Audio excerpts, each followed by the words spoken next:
We had a very meaningful meeting in the White House today. Much was learned that could never be understood without conversation under such fire and pressure. I have determined that President Zelensky is not ready for peace if America is involved because he feels our involvement gives him a big advantage in negotiations.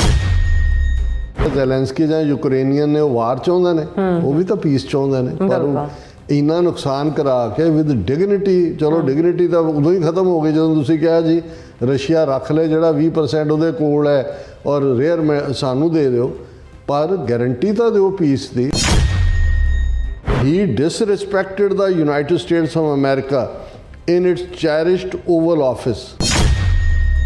ਇਹ America ਦੇ ਸੱਦੇ ਦੇ ਉੱਤੇ ਆਇਆ, ਤੁਹਾਡਾ white house ਦਾ guest ਸੀ, ਤੁਹਾਨੂੰ ਇਹ ਯਕੀਨੀ ਬਣਾਉਣਾ ਚਾਹੀਦਾ ਸੀ ਕਿ ਉਹ ਮਾਹੌਲ ਕ੍ਰੀਏਟ, ਜਾਂ ਤਾਂ ਜੇ ਨਹੀਂ ਡੀਲ ਦੇ ਲਈ ਤਿਆਰ ਸੀ ਫਿਰ ਇਨਵਾਈਟ ਹੀ ਨਾ ਕਰਦੇ, ਜੇ ਆ ਵੀ ਗਿਆ ਸੀ ਇਸ ਕਿਸਮ ਦੀ ਭੋਪ ਲੀਲਾ ਨਾ ਕਰਦੇ, ਪਰ ਹੁਣ ਉਹਨੂੰ ਕਹਿਣਾ ਕਿ ਜੀ ਉਹਨੇ ਡਿਸਰਿਸਪੈਕਟ ਕੀਤਾ, ਉਹ ਆਪਣੇ ਲੋਕਾਂ ਲਈ ਖਲੋਤਾ। He can come back when he is ready for peace. Ukraine ਨੇ ਤਾਂ ਪ੍ਰੋਕਸੀ ਵਾਰ ਲੜੀ ਹੈ ਅਮਰੀਕਾ ਦੀ, ਨੈਟੋ ਦੀ, ਹੁਣ ਤੁਸੀਂ ਉਹਨੂੰ ਉਹ ਕਹੋ ਜੀ ਉਹ ਰੱਖ ਵੀ ਲਏ ਔਰ ਤੁਸੀਂ ਉਹਨਾਂ ਨੂੰ ਗਾਰੰਟੀ ਕਰਨ ਨੂੰ ਤਿਆਰ ਵੀ ਨਹੀਂ, ਉਹਨਾਂ ਨੂੰ ਵੀ ਕਹਿ ਰਹੇ ਹੋ ਨਹੀਂ, ਇਹ ਫਿਰ ਅਲਟੀਮੇਟਲੀ ਇੱਕ ਹੱਦ ਹੋ ਜਾਂਦੀ ਹੈ ਬਹੁਤ, ਜਿਹਦੇ 'ਚ ਬੰਦਾ ਕਹਿੰਦਾ ਇਨਫ ਇਜ਼ ਇਨਫ।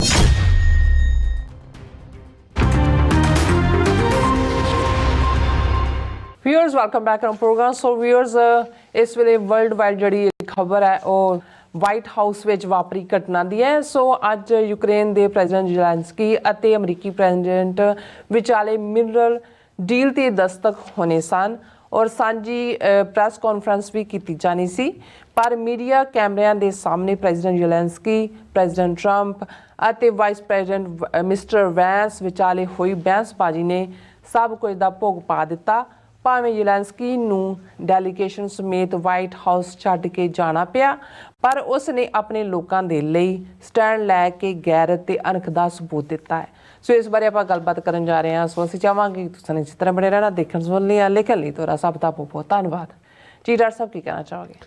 ਦੇਖੋ, ਅਸੀਂ ਰਿਪੀਟਡਲੀ ਪਿਛਲੇ ਪੀਰੀਅਡ ਤੋਂ, ਖਾਸ ਤੌਰ 'ਤੇ ਜਦੋਂ ਤੋਂ ਪ੍ਰੈਜ਼ੀਡੈਂਟ ਟਰੰਪ ਵਾਈਟ ਹਾਊਸ ਦੇ ਵਿੱਚ ਆਏ ਔਰ ਜ਼ਾਹਰ ਹੈ ਵੀ ਉਹਨਾਂ ਨੇ ਆਪਣੀ ਚੋਣ ਮੁਹਿੰਮ ਦੇ ਦੌਰਾਨ ਵੀ ਇਹੀ ਪੋਜੀਸ਼ਨ ਲਈ ਸੀ ਕਿ ਵੀ ਉਹ ਸਭ ਕੁਝ ਬਦਲਣਗੇ, ਗਵਰਨਮੈਂਟ ਨੂੰ ਵੀ ਟ੍ਰਿਮ ਕਰਨਗੇ ਔਰ ਇੰਟਰਨੈਸ਼ਨਲੀ ਵੀ ਯੂਕਰੇਨ ਵਾਰ ਵੀ ਐਂਡ ਕਰਨਗੇ, ਮਿਡਲ ਈਸਟ ਵੀ ਐਂਡ ਹੋਏਗਾ, ਗਜ਼ਾ ਦਾ ਮੁੱਦਾ ਵੀ ਜਾਂ ਦੂਜਾ ਵੀ।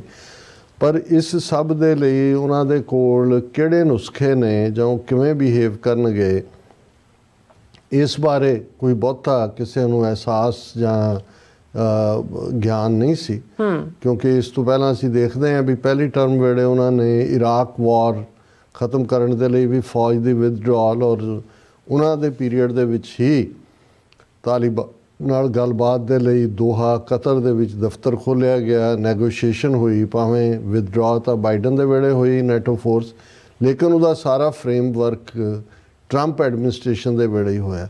ਸੋ ਇਵੇਂ ਸੋਚਿਆ ਜਾ ਰਿਹਾ ਸੀ ਕਿ ਵੀ ਉਹਦੇ 'ਚ ਵੀ ਇੱਕ ਜਿਹੜਾ ਬੈਲੈਂਸ ਸਟ੍ਰਾਈਕ ਕੀਤਾ ਗਿਆ ਸੀ ਔਰ ਹੁਣ ਵੀ ਜਿਹੜਾ ਕਿ ਵੀ ਕੋਈ ਨਾ ਕੋਈ ਬੈਲੈਂਸ ਸਟ੍ਰਾਈਕ ਹੋਏਗਾ। ਪਰ ਆਉਂਦੇ ਹੀ ਜਿਹੜੇ ਇਹ ਪਿਛਲੇ 4 ਹਫ਼ਤੇ ਦਾ ਪੀਰੀਅਡ ਹੈ, ਹੁਣ ਤਾਂ 5 ਹਫ਼ਤੇ ਹੋ ਗਏ, ਆਲਮੋਸਟ 6ਵਾਂ ਲੱਗਾ ਹੋਇਆ। ਬਿਲਕੁਲ ਜਿਵੇਂ ਉਹਨਾਂ ਨੇ ਇੰਟਰਨੈਸ਼ਨਲ, ਨੈਸ਼ਨਲ, ਡੋਮੈਸਟਿਕ ਲੈਵਲ ਦੇ ਉੱਤੇ ਜਿਹੜੇ ਫੈਸਲੇ ਲਏ ਨੇ, ਇਹਨਾਂ ਦੇ ਰਿਜ਼ਲਟ ਕੀ ਹੋਣਗੇ ਇਹ ਤਾਂ ਆਉਣ ਵਾਲੇ ਪੀਰੀਅਡ 'ਚ ਹੀ ਨਜ਼ਰ ਆਏਗਾ ਕੀ ਹੈ। ਔਰ ਇਹਦੇ 'ਚ ਵੀ ਕੋਈ ਸ਼ੱਕ ਨਹੀਂ ਕਿ ਵੀ ਉਹ ਆਪਣੀ ਉਸ ਡੋਮੈਸਟਿਕ ਸਪੋਰਟ ਬੇਸ ਦੇ ਲਈ ਟੂ ਦਾ ਗੈਲਰੀ ਪਲੇ ਕਰ ਰਹੇ ਨੇ ਔਰ ਉਹਨਾਂ ਦੀ ਜਿਹੜੀ ਵਿਦਨ ਕੰਟਰੀ ਅਪਰੂਵਲ ਰੇਟ ਹੈ ਉਹ ਇਸ ਵੇਲੇ ਹਾਈਐਸਟ ਹੈ। ਇਹਦਾ ਮਤਲਬ ਇਹ ਹੈ ਕਿ ਵੀ ਉਹ ਉਸ ਲਾਈਨ ਦੇ ਉੱਤੇ ਹੀ ਆਪਣੇ ਵੱਲੋਂ ਜਿਹੜਾ ਉਹ ਡਿਲੀਵਰ ਕਰ ਰਹੇ ਨੇ ਜੋ ਉਹਨਾਂ ਨੇ ਪ੍ਰੋਮਿਸ ਕੀਤਾ। ਪਰ ਇਸ ਸਾਰੇ 'ਚੋਂ ਜਿੱਥੇ ਅਸੀਂ ਨਿਊ ਵਰਲਡ ਆਰਡਰ ਵੱਲ ਤਾਂ ਅਸੀਂ ਦੇਖ ਰਹੇ ਸੀ ਕਿ ਵੀ ਸੈਕੰਡ ਵਰਲਡ ਵਾਰ ਤੋਂ ਬਾਅਦ ਜੋ ਬਣਿਆ ਸੰਸਥਾਵਾਂ ਹੋ ਚਾਹੀਆਂ ਜਾਂ ਦੂਸਰਾ, ਉਹ ਸਾਰੀਆਂ ਨਿਊ ਮੈਪ ਮੇਕਿੰਗ ਦੀ ਅਸੀਂ ਗੱਲ ਕਰਦੇ ਹਾਂ, ਖਾਲਿਸਤਾਨ ਵੀ ਅਸੀਂ ਉਸ 'ਚੋਂ ਹੀ ਹੋਪ ਕਰਦੇ ਹਾਂ। ਪਰ ਇਸ ਸਾਰੇ ਦੇ ਚੱਲਦੇ ਹਾਂ, ਜਿਵੇਂ ਗਜ਼ਾ ਦੇ ਮਾਮਲੇ 'ਚ ਆਊਟ ਆਫ ਬਾਕਸ ਨਹੀਂ, ਇੱਕ ਜਿਹੜੀ ਅਨਇਮੈਜੀਨੇਬਲ ਗੱਲ ਹੈ ਔਰ ਈਵਨ 2-3 ਦਿਨ ਪਹਿਲਾਂ ਉਹਨਾਂ ਨੇ ਆਰਟੀਫਿਸ਼ੀਅਲ ਇੰਟੈਲੀਜੈਂਸ ਰਾਹੀਂ ਜਿਹੜਾ ਗਜ਼ਾ ਰਿਜ਼ੋਰਟ ਬਣੇਗਾ ਟੂਰਿਸਟ ਕਿਵੇਂ ਲੱਗੇਗਾ ਉਹ ਵੀ ਵੀਡੀਓ ਪੋਸਟ ਕੀਤੀ ਹੈ। ਇੱਕ ਵੀ ਸਵਾਏ ਨੈਤਨਯਾਹੂ ਨੂੰ ਛੱਡ ਕੇ ਕੋਈ ਹਮਾਇਤ ਦੇ ਵਿੱਚ ਨਹੀਂ ਆਇਆ, ਲੇਕਿਨ ਅਜੇ ਵੀ ਜਾਂ 2 ਦਿਨ ਪਹਿਲਾਂ ਹੀ ਵੀਡੀਓ ਪੋਸਟ ਕੀਤੀ ਹੈ AI ਜਨਰੇਟਡ, ਯਾਨੀ ਉਹ ਉਹਨੂੰ ਸਟਿਕ ਕਰ ਰਹੇ ਨੇ। ਯੂਕਰੇਨ, ਇਹਦੇ 'ਚ ਕੋਈ ਸ਼ੱਕ ਨਹੀਂ ਹੈ ਕਿ ਜਿਵੇਂ ਅਸੀਂ ਕਿਹਾ ਵੀ ਰੂਸ ਨੂੰ ਪ੍ਰਵੋਕ ਕੀਤਾ ਗਿਆ ਬਾਰ-ਬਾਰ ਯੂਕਰੇਨ ਦਾ ਨੂੰ ਨੈਟੋ ਦੀ ਮੈਂਬਰਸ਼ਿਪ ਦੇ ਨਾਂ ਥੱਲੇ, ਔਰ ਦੂਸਰਾ ਪਰ ਇਹਦੇ 'ਚ ਵੀ ਕੋਈ ਦੋ ਰਾਵਾਂ ਨਹੀਂ ਨੇ ਕਿ ਜੋ ਯੂਕਰੇਨ ਦੇ ਲੋਕਾਂ ਨੇ ਕੁਰਬਾਨੀ ਕੀਤੀ, ਮਰੇ, ਉਹ ਅਮਰੀਕਾ ਦੀ ਨੀਤੀ ਦੇ ਥੱਲੇ ਹੀ ਸੀ। ਉਹ ਭਾਵੇਂ ਬਾਈਡਨ ਸੀ ਜਾਂ ਕੋਈ ਹੋਰ ਹੁੰਦਾ, ਨੀਤੀ ਤਾਂ ਅਮਰੀਕਾ ਦੀ। ਨੈਟੋ ਜਿਹੜਾ ਉਹ ਅਮਰੀਕਾ ਦਾ ਹੀ ਜਿਹੜਾ ਉਹ ਫੁੱਟ ਸੋਲਜਰ ਹੈ। ਬਿਲਕੁਲ ਨੈਟੋ ਬਣਿਆ ਹੀ ਅਮਰੀਕਨਾਂ ਦੇ ਜਿਹੜੇ ਹਿੱਤਾਂ ਦੀ ਰਾਖੀ ਦੇ ਲਈ। ਉਹ ਭਾਵੇਂ ਤੁਸੀਂ ਸਾਊਥ ਕੋਰੀਅਨ ਵਾਰ ਹੋਏ, ਕੰਬੋਡੀਅਨ ਹੋਏ, ਲਾਓਸ ਹੋਏ, ਲੇਟੈਸਟ ਅਫਗਾਨਿਸਤਾਨ ਹੋਏ, ਇਰਾਕ ਵਾਰ ਹੋਏ, ਕੈਨੇਡਾ ਵੀ ਨੈਟੋ ਦਾ ਹਿੱਸਾ, ਇਹਦੇ ਬਾਵਜੂਦ ਕਿ ਵੀ ਇਹ ਕੋਈ ਆਪਸ 'ਚ ਜਾ ਕੇ ਲੱਗਦੇ ਨਹੀਂ ਨੇ। ਲੇਕਿਨ ਤੁਸੀਂ ਆਲ ਆਫ ਏ ਸਡਨ ਜਿਹੜੇ ਤੁਹਾਡੇ, ਗੱਲ ਇਹ ਨਹੀਂ ਹੈ ਵੀ ਇਸ 'ਚੋਂ ਇਮੀਡੀਏਟ ਕੀ ਨਿਕਲੇਗਾ। ਠੀਕ ਹੈ, ਪ੍ਰੈਜ਼ੀਡੈਂਟ ਟਰੰਪ ਅਮਰੀਕਨ ਹਿੱਤਾਂ ਦੇ ਲਈ ਜੇ ਉਹਨਾਂ ਨੇ ਟੈਰਿਫ ਵਧਾਉਣ ਦੀ ਗੱਲ ਕੀਤੀ ਬਰਾਬਰ ਦਾ ਕਿ ਭਾਈ ਸਾਡੇ ਨਾਲ, ਉਹ ਸਮਝ ਆ ਸਕਦਾ। ਬਿਲਕੁਲ, ਪਰ ਜਿਵੇਂ ਤੁਸੀਂ ਆਪਣੇ ਦੋਸਤਾਂ ਨੂੰ ਜਾਂ ਜਿਹੜੇ ਕੱਲ੍ਹ ਤੱਕ ਦੇ ਤੁਹਾਡੇ ਅਲਾਈ ਸੀ ਉਹਨਾਂ ਨੂੰ ਤੋੜ ਕੇ ਤੁਸੀਂ ਸੁੱਟ ਰਹੇ ਹੋ, ਇਹ ਠੀਕ ਹੈ। ਸ਼ਾਇਦ ਹੈਨਰੀ ਕਿਸਿੰਜਰ ਜਿਹੜਾ ਸੈਕਟਰੀ ਆਫ ਸਟੇਟ ਸੀ ਉਹਦੇ ਵੇਲੇ, ਨਿਕਸਨ ਦੇ ਵੇਲੇ, ਉਹਨੇ ਕਿਹਾ ਸੀ ਵੀ ਅਮਰੀਕਾ ਦੀ ਦੋਸਤੀ ਵੀ ਮਾੜੀ ਤੇ ਦੁਸ਼ਮਣੀ ਵੀ ਮਾੜੀ। ਫਿਰ ਉਹਨੇ ਕਿਹਾ ਵੀ ਦੋਸਤੀ ਦੁਸ਼ਮਣੀ ਤੋਂ ਵੀ ਮਾੜੀ। ਹੁਣ ਜੋ ਇਹ ਵਾਪਰ ਰਿਹਾ ਹੈ, ਇਹ ਆਪਣੇ ਆਪ ਦੇ ਵਿੱਚ ਇਸ ਗੱਲ ਦਾ ਸਬੂਤ ਹੈ ਵੀ ਇੱਕ ਜਿਵੇਂ ਉਹ ਕੈਟ ਇਨ ਦਾ ਪਿਜਨਸ, ਕਬੂਤਰਾਂ ਦੇ ਵਿੱਚ ਬਿੱਲੀ ਛੱਡ ਦਿਓ, ਨੈਟੋ ਵਾਲਿਆਂ ਦਾ ਤਾਂ ਇਹ ਹਾਲ ਹੈ ਵੀ ਕਿਸ ਲੈਵਲ ਦੇ ਉੱਤੇ ਉਹ ਜਾ ਰਹੇ ਨੇ। ਇੰਗਲੈਂਡ, ਫਰਾਂਸ, ਜਰਮਨੀ ਆਪੋ ਆਪਣੀ ਅਲਾਈਨਮੈਂਟ ਕਰ ਰਹੇ ਨੇ। ਪਰ ਸਭ ਤੋਂ ਬਦਤਰ ਹਾਲਤ ਦੇ ਵਿੱਚ ਜ਼ੈਲੈਂਸਕੀ ਜਾਂ ਯੂਕਰੇਨ ਨੂੰ ਪੁਸ਼ ਕੀਤਾ ਗਿਆ। ਪਹਿਲੀ ਗੱਲ ਤਾਂ ਪ੍ਰੈਜ਼ੀਡੈਂਟ ਟਰੰਪ ਨੇ ਪਹਿਲਾਂ ਹੀ ਇਹ ਕਹਿ ਦਿੱਤਾ ਕਿ ਜੀ ਇਹ ਯੂਕਰੇਨ ਦੀ ਜੰਗ ਇਹਨੇ ਸ਼ੁਰੂ ਕੀਤੀ ਹੈ, ਜ਼ੈਲੈਂਸਕੀ ਨੇ ਰੂਸ ਦੇ ਖਿਲਾਫ। ਫਿਰ ਇਹ ਕਿ ਜੀ ਰੂਸ ਨੂੰ ਅਸੀਂ ਡੀਲ ਦੇ ਰਹੇ ਹਾਂ, ਇਲਾਕਾ ਜਿਹੜਾ ਹੈਗਾ ਉਹਦੇ ਕੋਲ ਉਹ ਰੱਖੇ ਔਰ ਉਹਨੂੰ ਬਿਲਕੁਲ ਨੈਟੋ ਬਾਰੇ ਭੁੱਲ ਜਾਓ, ਇਹ ਅਨਡੂਏਬਲ ਹੈ। ਚਲੋ ਇਹ ਵੀ ਸਮਝ ਆ, ਪਰ ਇਹ ਤੁਸੀਂ ਜੇ ਕੋਈ ਚੀਜ਼ ਨੂੰ ਨੇੜੇ ਲਿਆਉਂਦੇ ਹੋ, ਕੋਈ ਇਹ ਜ਼ੈਲੈਂਸਕੀ ਦਾ ਇਹ ਮੰਗਣਾ ਕਿ ਭਾਈ ਉਹਦਾ ਫਿਰ ਕਿ ਵੀ ਤੁਸੀਂ, ਅਸੀਂ ਤੁਹਾਨੂੰ $300 ਬਿਲੀਅਨ ਤੁਹਾਡੇ ਤੇ ਲਾਇਆ, ਸਾਨੂੰ ਇਹਦਾ ਹਰਜਾਨਾ ਦਿਓ, ਸਾਨੂੰ ਮੋੜੋ, ਵੀ ਕੋਈ ਤੁਸੀਂ ਕਰਜ਼ਾ ਦਿੱਤਾ ਹੋਇਆ। ਇਹ ਤਾਂ ਤੁਹਾਡੀ ਜੰਗ ਉਹ ਲੜਨ ਦੇ ਲਈ ਉਹਨਾਂ ਨੇ ਆਪਣੇ ਲੱਖਾਂ ਲੋਕ ਮਰਵਾਏ ਨੇ ਜਾਂ ਮਰਨ ਲਈ ਤਿਆਰ ਖੜੇ ਨੇ। ਇਸ ਸਭ ਦੇ ਬਾਵਜੂਦ ਪ੍ਰੈਸ਼ਰ ਉਸ 'ਤੇ ਕਿ ਵੀ ਲਿਆ ਵੀ ਮਿਨਰਲ ਦੇ, ਉਹ ਵੀ ਮੰਨ ਗਿਆ। ਪਰ ਉਹਦੀ ਇੰਨੀ ਕੁ ਮੰਗ ਕਿ ਭਾਈ ਘੱਟੋ ਘੱਟ ਡੀਲ ਵੀ ਉਹਨੇ ਕਿਹਾ ਵੀ ਇਹ, ਜਦੋਂ ਉਹਨੇ ਜ਼ੈਲੈਂਸਕੀ ਨੇ ਇਹ ਵੀ ਕਿਹਾ ਸੀ ਕਿ ਜਿਹੜੀ ਰਸ਼ੀਆ ਦਾ ਕ੍ਰੀਏਟਡ ਇੱਕ ਡਿਸੈਪਸ਼ਨ ਹੈ ਉਹਦੇ 'ਚ ਪ੍ਰੈਜ਼ੀਡੈਂਟ ਟਰੰਪ ਫਸ ਰਹੇ ਨੇ, ਅਤੇ ਟਰੰਪ ਨੇ ਸਿੱਧਾ ਅਟੈਕ ਖੋਲ੍ਹ ਦਿੱਤਾ ਸੀ ਕਿ ਵੀ ਇਹ ਤਾਂ ਡਿਕਟੇਟਰ ਹੈ, ਚੋਣਾਂ ਵੀ ਨਹੀਂ ਕਰਵਾਈਆਂ ਹੋਈਆਂ, ਚੋਣਾਂ ਕਰਵਾ ਦੂ। ਹੁਣ ਜਦੋਂ ਉਹਨਾਂ ਨੂੰ ਜ਼ੈਲੈਂਸਕੀ ਨੂੰ ਇਨਵਾਈਟ ਕੀਤਾ ਕਿ ਵੀ ਉਹ ਡੀਲ ਸਾਈਨ ਕਰਨ ਆ ਰਿਹਾ, ਅੱਜ ਜਦੋਂ ਉਹ ਆਇਆ ਵੀ, ਤੇ ਫਿਰ ਜਦੋਂ ਇੱਕ ਦਿਨ ਪਹਿਲਾਂ ਪੁੱਛਿਆ ਗਿਆ ਟਰੰਪ ਨੂੰ ਵੀ ਤੁਸੀਂ ਤਾਂ ਉਹਨੂੰ ਡਿਕਟੇਟਰ, ਕਹਿੰਦਾ ਅੱਛਾ ਮੈਨੂੰ ਆਈ ਡੋਂਟ ਰਿਮੈਂਬਰ ਮੈਂ ਗਿਆ ਸੀ ਕਿ ਨਹੀਂ। ਚਲੋ ਉਹ ਵੀ ਸਮਝ ਆਇਆ ਪੋਲੀਟੀਸ਼ੀਅਨਸ ਇਵੇਂ ਕਰਦੇ ਨੇ। ਪਰ ਅੱਜ ਜਿਹੜਾ drama in the glare of the cameras ਦੁਨੀਆ ਦੇ ਸਾਹਮਣੇ ਹੋਇਆ, ਮੈਂ ਇਸ ਨੂੰ ਸਮਝਣ ਦੀ ਕੋਸ਼ਿਸ਼ ਕਰ ਰਿਹਾ ਸੀ ਕਿ ਵੀ ਕਿਉਂ ਕਦੇ ਇਹ ਤਾਂ ਹੁੰਦਾ ਸੀ ਕਿ ਵੀ ਪੁਰਾਣੇ ਪੀਰੀਅਡ ਦੇ ਵਿੱਚ ਜਦੋਂ ਕੋਈ ਐਂਬੈਸਡਰ ਕਿਸੇ ਰਿਜੀਮ ਦਾ ਜਾਂ ਕਿਸੇ ਐਮਪਾਇਰ ਦਾ ਗੱਲਬਾਤ ਲਈ ਦੂਸਰਿਆਂ ਕੋਲ ਗਿਆ, ਇਹ ਤਾਂ ਹੁੰਦਾ ਸੀ ਕਿ ਕਈ ਵਾਰ ਉਹਨੂੰ ਉਹ ਮਾਰ ਹੀ ਦਿੰਦੇ ਸੀ, ਇਲਚੀ ਕਹਿੰਦੇ ਸੀ ਉਹਨੂੰ, ਉਦੋਂ ਜੰਗ ਦਾ ਐਲਾਨ ਹੋ ਜਾਂਦਾ ਸੀ। ਕਈ ਵਾਰ ਦਬਾਅ ਲਈ ਹੁੰਦਾ ਸੀ, ਜਿਵੇਂ ਇਹ ਆਂਦਾ ਹੈ ਵੀ ਫਕੀਰ ਅਜ਼ੀਜ਼ੁਦੀਨ ਜਿਹੜਾ ਸਿੱਖ ਰਾਜ ਦੇ ਵੇਲੇ ਫੋਰਨ ਮਿਨਿਸਟਰ ਸੀ ਸਿੱਖ ਰਾਜ ਦਾ, ਔਰ ਨਵਾਬ ਆਫ ਪਸ਼ਾਵਰ ਦੇ ਨਾਲ ਜਦੋਂ ਕੋਈ ਨੈਗੋਸ਼ੀਏਸ਼ਨ ਜਾਂ ਦੂਜੀ ਚੱਲ ਰਹੀ ਸੀ ਤੇ ਉਹਨੂੰ ਭੇਜਿਆ ਅਜ਼ੀਜ਼ੁਦੀਨ ਨੂੰ ਸਿੱਖ ਰਾਜ ਵੱਲੋਂ ਗੱਲਬਾਤ ਲਈ। ਤੇ ਪਹਿਲਾਂ ਤਾਂ ਉਹਨਾਂ ਨੇ ਉਹਨੂੰ ਜ਼ਲੀਲ ਕੀਤਾ ਕਿ ਵੀ ਤੂੰ ਇੱਕ ਮੋਮਨ ਹੋ ਕੇ ਕਾਫਰਾਂ ਦੀ ਨੌਕਰੀ ਕਰਦਾ ਹੈ, ਇਹ ਉਹ ਕਰਦਾ ਹੈ। ਫਿਰ ਉਹਨਾਂ ਦੀ ਨੀਅਤ ਮਾੜੀ ਹੋਈ ਕਿ ਵੀ ਇਹਦਾ ਕੰਮ ਹੀ ਕਰਦੇ ਹੀ ਹੈ, ਔਰ ਦੂਸਰਾ ਇਹਨੂੰ ਜੇ ਅਸੀਂ ਕੈਪਟਿਵ ਕਰਾਂਗੇ ਫਿਰ ਆਪਣੀ ਮਰਜ਼ੀ ਨਾਲ। ਉਹਨਾਂ ਨੂੰ ਪਤਾ ਸੀ ਕਿ ਫਕੀਰ ਅਜ਼ੀਜ਼ੁਦੀਨ ਨੂੰ ਮਹਾਰਾਜਾ ਰਣਜੀਤ ਸਿੰਘ ਕਿੰਨਾ ਪਿਆਰ ਮਨ ਪਾਉਂਦੀਆਂ ਸੀ, ਤੇ ਜਿੱਥੇ ਵੀ ਇਹ ਗੱਲਬਾਤ ਹੋ ਰਹੀ ਸੀ ਤੇ ਅਜ਼ੀਜ਼ੁਦੀਨ ਨੇ ਕਿਹਾ ਵੀ ਦੇਖੋ ਇੱਕ ਗੱਲ ਦਾ ਧਿਆਨ ਰੱਖਣਾ, ਜਿਉਂ-ਜਿਉਂ ਨੈਗੋਸ਼ੀਏਸ਼ਨ ਚੱਲ ਰਹੀ ਸੀ ਔਰ ਉਹਨਾਂ ਦੇ ਇਰਾਦੇ ਮਾੜੇ ਹੋ ਰਹੇ ਸੀ, ਉਹਨੇ ਕਿਹਾ ਵੀ ਜ਼ਰਾ ਨਜ਼ਰ ਮਾਰੋ ਚਾਰ ਚੁਫੇਰੇ ਦੀਆਂ ਪਹਾੜੀਆਂ ਤੇ ਉਹਨਾਂ ਨੇ ਦੇਖਿਆ ਵੀ ਇਧਰਲੀਆਂ ਵੀ ਪਹਾੜੀਆਂ ਤੇ ਵੀ ਜਿਹੜੇ ਨੇ ਸੋਲਜਰ ਸਿੱਖ ਸੋਲਜਰ ਖੜੇ ਨੇ, ਉਧਰ ਵੀ ਨੇ। ਯਾਨੀ ਆਲਰੇਡੀ ਮਹਾਰਾਜਾ ਰਣਜੀਤ ਸਿੰਘ ਨੂੰ ਪਤਾ ਸੀ ਵੀ ਇਹਨਾਂ ਦੀ ਨੀਅਤ ਵੱਧ ਹੋ ਸਕਦੀ ਹੈ। ਉਹਨੇ ਕਿਹਾ ਵੀ ਇਹ ਦੇਖ ਲਓ, ਮੈਨੂੰ ਤਾਂ ਤੁਸੀਂ ਮਾਰ ਸਕਦੇ ਹੋ, ਵੱਢ ਸਕਦੇ ਹੋ, ਤੁਹਾਡਾ ਕੱਖ ਨਹੀਂ ਰਹਿਣਾ ਫਿਰ। ਔਰ ਉਹਨਾਂ ਨੇ ਉਹਨੂੰ ਇੱਜ਼ਤ ਦੇ ਨਾਲ ਵਿਦਾ। ਸੋ ਇਸ ਕਿਸਮ ਦੇ ਵਾਕਿਆਤ ਰਹੇ ਨੇ। ਕਈ ਵਾਰ ਇਹ ਵੀ ਰਿਹਾ ਵੀ ਏਲਚੀ ਨੂੰ ਮਾਰ ਦਿੰਦੇ ਸੀ। ਪਰ ਜਿਵੇਂ ਅੱਜ ਜਦੋਂ ਅਸੀਂ 21ਵੀਂ ਸਦੀ ਦੇ ਵਿੱਚ ਜਾਂ ਉਸ ਲੈਵਲ ਦੇ ਉੱਤੇ ਜਿਹੜਾ ਕਿ ਇੱਕ ਇਸ਼ੂ ਅਮਰੀਕਾ ਜਾਂ ਨੈਟੋ ਦਾ ਖੜਾ ਕੀਤਾ ਇਸ਼ੂ ਸੀ, ਉਹਨਾਂ ਦਾ ਪ੍ਰੈਜ਼ੀਡੈਂਟ ਜਿਹੜਾ ਆਪਣੇ ਲੋਕਾਂ ਦੇ ਨਾਲ ਆਪਣੇ ਲੋਕਾਂ ਦੇ ਹੱਕਾਂ ਲਈ ਖਲੋਤਾ ਹੈ, ਉਹ ਆਂਦਾ ਹੈ, ਉਹ ਡੀਲ ਵੀ ਕਰਨ ਨੂੰ ਤਿਆਰ ਹੈ। ਜਿਸ ਕਿਸਮ ਦੀ ਗੁਫ਼ਤਗੂ JD ਵੈਂਸ ਵਾਈਸ ਪ੍ਰੈਜ਼ੀਡੈਂਟ ਟਰੰਪ ਔਰ ਜ਼ੈਲੈਂਸਕੀ ਵਿਚਾਲੇ ਹੋਈ, ਹਾਲਾਂਕਿ ਮੈਂ ਸਮਝਦਾ ਵੀ ਪ੍ਰੈਜ਼ੀਡੈਂਟ ਟਰੰਪ ਨੇ ਕਾਫੀ ਜਿਹੜਾ ਉਹ ਡਿਗਨੀਫਾਈਡ ਢੰਗ ਦੇ ਨਾਲ ਹੀ ਆਪਣੀ ਗੱਲ ਕਹਿਣੀ, ਲੇਕਿਨ ਜਿਵੇਂ ਵਾਈਸ ਪ੍ਰੈਜ਼ੀਡੈਂਟ ਨੇ ਪ੍ਰਵੋਕ ਕੀਤਾ JD ਵੈਂਸ ਨੇ, ਉਹਨੂੰ ਜ਼ੈਲੈਂਸਕੀ ਨੂੰ ਬਲੇਮ ਕਰਨਾ ਚਾਹਿਆ ਔਰ ਦੂਸਰਾ, ਲੇਕਿਨ ਉਹ ਅਲਟੀਮੇਟਲੀ ਉਹਨੇ ਜਿਹੜਾ ਫਿਰ ਜਿਵੇਂ ਉਹ ਸੱਚ ਹੁੰਦਾ ਉਹ ਆਪਣੇ ਲੋਕਾਂ ਦੀ ਉਹਨੇ ਗੱਲ ਕੀਤੀ ਔਰ ਗੱਲਬਾਤ ਮੁੱਕ ਗਈ। ਉਹਨਾਂ ਨੇ ਕਿਹਾ ਵੀ ਤੁਸੀਂ ਹੁਣ ਨਿਕਲ ਜਾਓ ਵਾਈਟ ਹਾਊਸ 'ਚੋਂ, ਆਪਣੀ ਡੈਲੀਗੇਸ਼ਨ। ਉਹ ਸੈਲਡ ਦੀਆਂ ਪਲੇਟਾਂ, ਲੰਚ ਤਿਆਰ ਸੀ, ਜੁਆਇੰਟ ਪ੍ਰੈਸ ਕਾਨਫਰੰਸ ਕਰਨੀ ਸੀ, ਡੀਲ 'ਤੇ ਸਾਈਨ ਹੋਣਾ ਸੀ, ਉਹ ਸਭ ਕੁਝ ਜਿਹੜਾ ਖ਼ਤਮ ਹੋਇਆ। ਇਹ ਕਿੱਧਰ ਲਿਜਾਏਗਾ? ਕਿਉਂਕਿ ਅਲਟੀਮੇਟਲੀ UK ਦੇ ਪ੍ਰਾਈਮ ਮਿਨਿਸਟਰ ਨੇ ਸੰਡੇ ਇੱਕ ਵੱਡੀ ਕਾਨਫਰੰਸ ਸੱਦੀ ਹੋਈ ਹੈ ਨੈਟੋ ਮੁਲਕਾਂ ਦੀ, ਜਿਨ੍ਹਾਂ 'ਚ ਫਰਾਂਸ ਜਾਂ ਜਰਮਨੀ ਜਾਂ ਦੂਸਰਿਆਂ ਨੂੰ ਵੀ ਇਨਵਾਈਟ ਕੀਤਾ ਹੈ ਜੀ, ਕਿਉਂਕਿ ਉਹਨਾਂ ਨੇ ਤਾਂ ਭਰੋਸਾ ਦਿਵਾਇਆ, ਫਰਾਂਸ ਨੇ ਵੀ, ਦੂਜਿਆਂ ਨੇ ਵੀ, ਅਸੀਂ ਤਾਂ ਖੜੇ ਹਾਂ ਯੂਕਰੇਨ ਨਾਲ।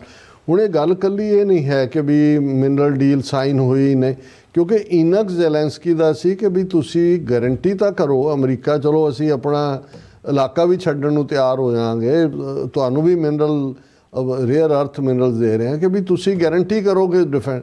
ਉਹ ਕਹਿੰਦੇ ਜਦੋਂ ਸਾਡੇ ਉੱਥੇ ਵਰਕਰ ਹੋਣਗੇ ਰਸ਼ੀਆ ਡੇਅਰ ਹੀ ਨਹੀਂ ਕਰੇਗਾ।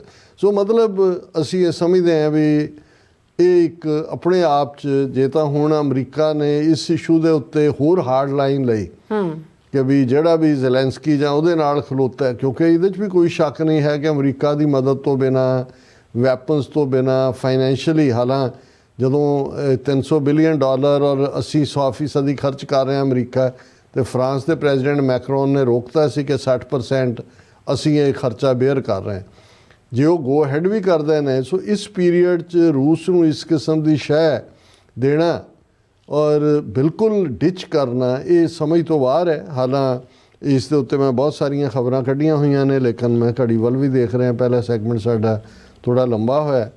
ਔਰ ਇਸ ਸਾਰੇ ਦੇ ਉੱਤੇ ਜਿਉਂ ਹੀ ਜ਼ੈਲੈਂਸਕੀ ਨੇ ਜਿਹੜਾ ਉਹ ਡੈਲੀਗੇਸ਼ਨ ਦੇ ਨਾਲ ਵਾਈਟ ਹਾਊਸ 'ਚੋਂ ਨਿਕਲ ਗਿਆ, ਤੇ ਪ੍ਰੈਜ਼ੀਡੈਂਟ ਟਰੰਪ ਨੇ ਟਵੀਟ ਕੀਤਾ, ਸਟੇਟਮੈਂਟ ਹੈ ਉਹਨਾਂ ਦੀ, ਇਹ ਹੁਣ ਸੈਟੇਅਰ ਹੈ, ਮਸਖਰਾਪਨ ਹੈ, ਜਾਂ ਜਿਵੇਂ ਹੋਇਆ ਉਹ ਜਾਣ ਬੁੱਝ ਕੇ ਇਵੇਂ ਹੀ ਸਟੇਜ ਕੀਤਾ ਗਿਆ। ਇਹਦੇ 'ਚ ਕੋਈ ਸ਼ੱਕ ਨਹੀਂ ਹੈ ਕਿ ਜ਼ੈਲੈਂਸਕੀ ਨੇ ਆਪਣੀ ਆਵਾਜ਼ ਉੱਚੀ, ਜ਼ਿਆਦਾ ਪ੍ਰਵੋਕ ਵਾਈਸ ਪ੍ਰੈਜ਼ੀਡੈਂਟ ਨੇ ਕੀਤਾ ਔਰ ਉਸ ਗੱਲ ਨੂੰ ਉਹਨੇ ਬਰਾਬਰ ਜਾਰੀ ਰੱਖਿਆ। ਈਵਨ UK ਦਾ ਪ੍ਰਾਈਮ ਮਿਨਿਸਟਰ ਵੀ ਜਦੋਂ ਆਇਆ ਤੇ JD ਵੈਂਸ ਨੇ ਯੂਰਪੀਅਨ ਯੂਨੀਅਨ ਦੀ ਮੀਟਿੰਗ ਦੇ ਵਿੱਚ ਉੱਥੇ ਖਲੋ ਕੇ ਕਿਹਾ ਸੀ ਕਿ ਜੀ ਸਾਡੀ UK ਨਾਲ ਪ੍ਰੋਬਲਮ ਇਹ ਹੈ ਕਿ ਤੁਸੀਂ ਜਿਹੜਾ ਰਾਈਟ ਆਫ ਫ੍ਰੀ ਸਪੀਚ ਹੈ ਉਹਨੂੰ ਕਰਬ ਕੀਤਾ ਹੈ।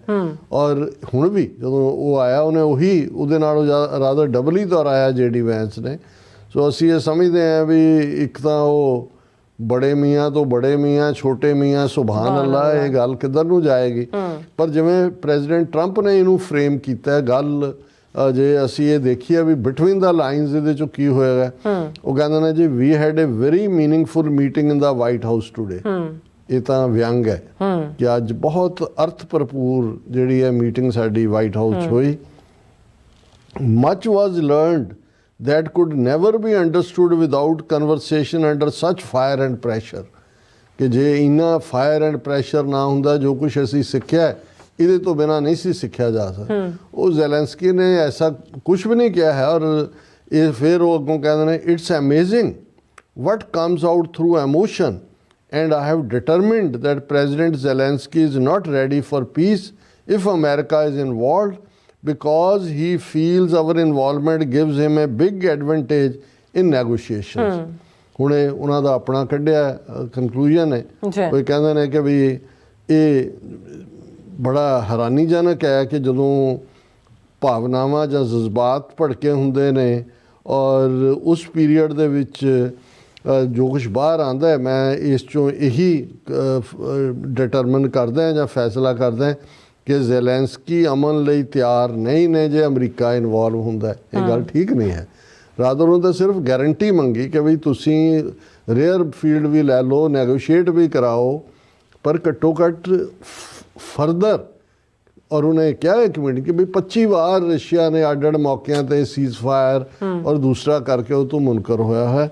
ਉਹਨੇ ਕਿਹਾ ਕਿ if America is involved because he feels our involvement gives him a big advantage in negotiations. ਕਿ ਜੇ ਅਸੀਂ ਇਨਵੋਲਵ ਹੁੰਦੇ ਹਾਂ ਤਾਂ ਉਹ ਬਹੁਤ ਐਡਵਾਂਟੇਜ। ਉਹਨੂੰ ਕਾਹਦੀ ਐਡਵਾਂਟੇਜ? ਉਹਨਾਂ ਨੂੰ ਰੋਜ਼ ਭੰਨ ਰਹੇ ਨੇ। ਹੁਣ ਵੀ ਪਿਛਲੇ ਇੱਕ ਹਫ਼ਤੇ 'ਚ ਕਿੰਨੇ ਡਰੋਨ ਫਾਇਰ ਕੀਤੇ, ਕਿੰਨੀਆਂ ਮਿਜ਼ਾਈਲਾਂ ਮਾਰ ਰਹੇ ਨੇ, ਕਿਵੇਂ ਤਬਾਹ ਕਰ ਰਹੇ ਨੇ। I don't want advantage, I want piece. ਹੁਣ ਪਹਿਲੀ ਗੱਲ ਤੇ ਉਹ ਜਿਹੜਾ ਜ਼ੈਲੈਂਸਕੀ ਜਾਂ ਯੂਕਰੇਨੀਅਨ ਨੇ ਉਹ ਵਾਰ ਚਾਹੁੰਦੇ ਨੇ, ਉਹ ਵੀ ਤਾਂ ਪੀਸ ਚਾਹੁੰਦੇ ਨੇ। ਪਰ ਉਹ ਇੰਨਾ ਨੁਕਸਾਨ ਕਰਾ ਕੇ ਵਿਦ ਡਿਗਨਿਟੀ, ਚਲੋ ਡਿਗਨਿਟੀ ਤਾਂ ਉਦੋਂ ਹੀ ਖਤਮ ਹੋ ਗਈ ਜਦੋਂ ਤੁਸੀਂ ਕਿਹਾ ਜੀ ਰਸ਼ੀਆ ਰੱਖ ਲੈ ਜਿਹੜਾ 20% ਉਹਦੇ ਕੋਲ ਹੈ ਔਰ ਰੇਅਰ ਸਾਨੂੰ ਦੇ ਦਿਓ, ਪਰ ਗਾਰੰਟੀ ਤਾਂ ਦਿਓ ਪੀਸ ਦੀ। ਡਿਗਨਿਟੀ ਤਾਂ ਤੁਸੀਂ ਉਹਨਾਂ ਦੀ ਖੋ ਹੀ ਲਈ ਹੈ। I don't want advantage, I want piece. He disrespected the United States of America in its cherished Oval Office।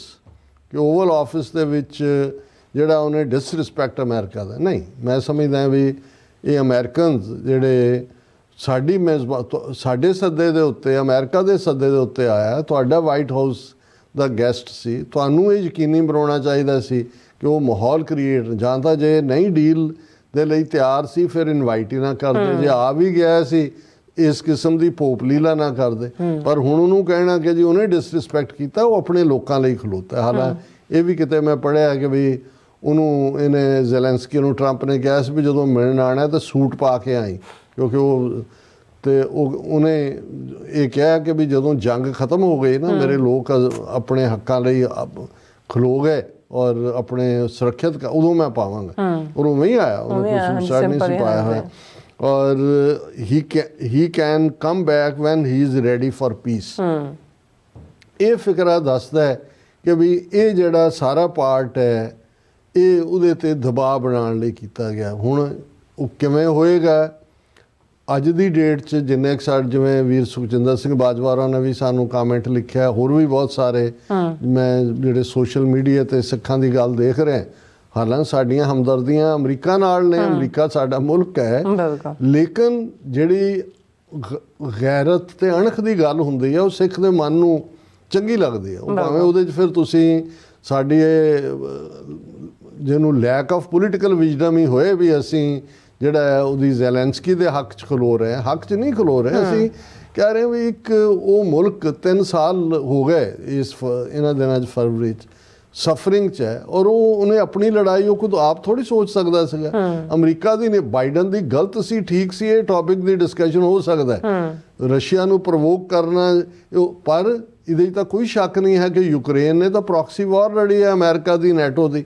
ਹੁਣ ਤੁਸੀਂ ਉਹਨੂੰ ਉਹ ਕਹੋ ਜੀ ਉਹ ਰੱਖ ਵੀ ਲਏ ਔਰ ਤੁਸੀਂ ਉਹਨਾਂ ਨੂੰ ਗਾਰੰਟੀ ਕਰਨ ਨੂੰ ਤਿਆਰ ਵੀ ਨਹੀਂ, ਉਹਨਾਂ ਨੂੰ ਵੀ ਕਹਿ ਰਹੇ ਹੋ ਨਹੀਂ। ਇਹ ਫਿਰ ਅਲਟੀਮੇਟਲੀ ਇੱਕ ਹੱਦ ਹੋ ਜਾਂਦੀ ਹੈ ਬਹੁਤ, ਜਿਹਦੇ 'ਚ ਬੰਦਾ ਕਹਿੰਦਾ ਇਨਫ ਇਜ਼ ਇਨਫ। ਸੋ ਘੱਟੋ ਘੱਟ ਕੱਲ੍ਹ ਨੂੰ ਜ਼ੈਲੈਂਸਕੀ ਕੀ ਨਿਕਲਦਾ ਕੀ ਨਹੀਂ ਨਿਕਲਦਾ ਇਹ ਵੱਖਰੀ ਕਹਾਣੀ ਹੈ, ਵੀ ਘੱਟੋ ਘੱਟ ਅੱਜ ਉਹਨੇ ਇਹ ਜ਼ਰੂਰ ਦੱਸਿਆ ਕਿ ਗੈਰਤ ਔਰ ਅਣਖ ਕੀ ਚੀਜ਼ ਹੁੰਦੀ ਹੈ। ਬਿਲਕੁਲ ਡਾਕਟਰ ਸਾਹਿਬ, ਤੁਹਾਡਾ ਬਹੁਤ ਬਹੁਤ ਸ਼ੁਕਰੀਆ। ਸਾਥ ਲੈਣਾ ਬ੍ਰੇਕ। ਵਿਊਅਰਸ ਤੁਸੀਂ ਇਸੇ ਤਰ੍ਹਾਂ ਬਣੇ ਰਹਿਣਾ, ਮਿਲਦੇ ਹਾਂ ਛੋਟੇ ਜਿਹੇ ਵਕਫੇ ਤੋਂ ਬਾਅਦ।